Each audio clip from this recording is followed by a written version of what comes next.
మరి ఈ గుహల్ని మీకు సందర్శించాలని అనిపిస్తుందా లేదా? డెఫినెట్గా అనిపిస్తుందండి. అయితే ఒక్క నిమిషం ఆ వివరాలు తెలుసుకుని అప్పుడు వెళ్తే ఇంకా మనం ఎంజాయ్ చేయొచ్చు. ఓకేనా? అయితే రండి ఒక్కసారి ఆ విశేషాలను పరిశీలిద్దాం.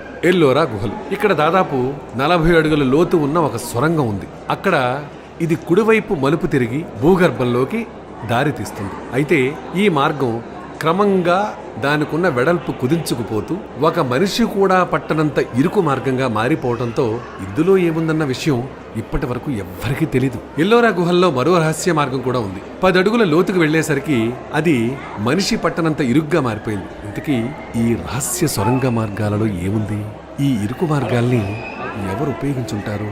ఈ సొరంగాలను మనిషి కూడా పట్టనంత ఇరుగ్గా ఎవరు తులుచుంటారు? అసలు ఈ మార్గాలు మానవ నిర్మితాలేనా లేక మనుషుల కన్నా చిన్నగా ఉండే మరే ఇతర జీవులైనా నిర్మించుంటాయా అన్న ప్రశ్నలు సందర్శకులకు ఇప్పటికీ జవాబు దొరకని ప్రశ్న.